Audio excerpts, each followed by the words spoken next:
ಮಾಡ್ತಿರ್ತಾರೆ, ಮತ್ತೇನು ಮಾಡ್ತಿರ್ತಾರೆ. ಅವರು ವಿಚಾರ ಮಾಡಲಿಕ್ಕೆ ಹೋಗೋದಿಲ್ಲ. ಎಲ್ಲಿಂದ ಒಂದು ಕಡೆ ಬರ್ತಿರ್ತದೆ ದುಡ್ಡು, ಇನ್ನೊಂದು ಹಾಕ್ತಿರ್ತಾರೆ. ಆದ್ರೆ ನಿಜವಾದ ರೈತ ದಿನನಿತ್ಯ ಏನು ಖರ್ಚು ಬರ್ತದೆ, ಅವ್ನು ಬದುಕು ಎಷ್ಟು ಖರ್ಚು ಬರ್ತದೆ ಲೆಕ್ಕ ಆಗಬೇಕಲ್ಲ. ಅಲ್ಲೇ ಈ ಕಬ್ಬಿಂದನೇ ಇಟ್ಕೊಂಡು ಹೋಗೋಣ ನಾವು. ಕಬ್ಬ ಲಾಭದಾಯಕ ಉದ್ಯೋಗ ಎಲ್ಲರೂ ಹೇಳ್ತಾರೆ.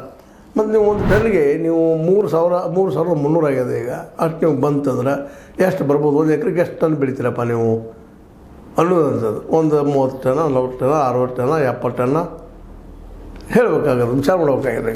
ಅಂದ್ರೆ ಒಂದು 40 ಟನ್ ಈಗ ನಮ್ಮ ಭೂಮಿಗಳೆಲ್ಲ ವೀಕ್ ಆಗಿದ್ದರಿಂದಾಗಿ 30-40 ಟನ್ ಬರ್ತದೆ. 40 ಟನ್ ಬಂದರೆ ಒಂದು ಟನ್ನಿಗೆ ನಾವು 3,300 ಹೇಳೋದು ಸಹ ಎಷ್ಟಾಯಿತು, ಒಂದು 30 ಟನ್ನಿಗೆ ಇದು ಲೆಕ್ಕ ತೆಗಿಬೇಕಾಗ್ತದೆ.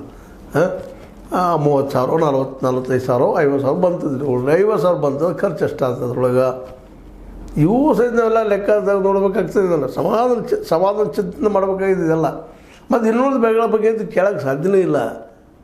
ನೀವು ಗೊಂಜಾಳ ಬೆಳೀರಿ, ಭತ್ತ ಬೆಳೀರಿ, ಮತ್ತೇನೋ ಬೆಳೀರಿ, ಗೋಧಿ ಬೆಳೀರಿ, ಸದಕ ಬೆಳೀರಿ, ಜವೆ ಗೋಧಿ ಬೆಳೀರಿ, ಯಾವ ಬೆಳೀತೀರಿ ಎಷ್ಟು ಬರ್ತೈತಿ ಕುತ್ಕೊಂಡು ನೀವು ವಿಚಾರ ಮಾಡಿರಿ. ಹೌದಪ್ಪ ಲಾಭ ಹೌದು ಅಲ್ಲೋದು.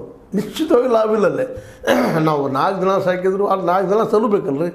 4 ದಿನ ಸಾಕಿದ್ರಿ, ಅದ್ರ ಪಿರಿಯಡ್ ಎಷ್ಟು ಹಾಲು ಕೊಡೋದು? 4ರಿಂದ 6 ತಿಂಗಳ, ಭಾಳ ಅಂದ್ರೆ 2 ತಿಂಗಳ, 6 ತಿಂಗಳ. ಮತ್ತು 6 ತಿಂಗಳ ಮೇವು ಹಾಕ್ಬೇಕು, ಇಟ್ಕೋಬೇಕು, ಸಾಕಬೇಕು, ಗರ್ಭ ಕಟ್ಟಿಸ್ಬೇಕು, ಅದು ಮಾಡ್ಬೇಕು, ಎಲ್ಲ ಕೆಲಸಗಳು ಅದಾವಲ್ಲ.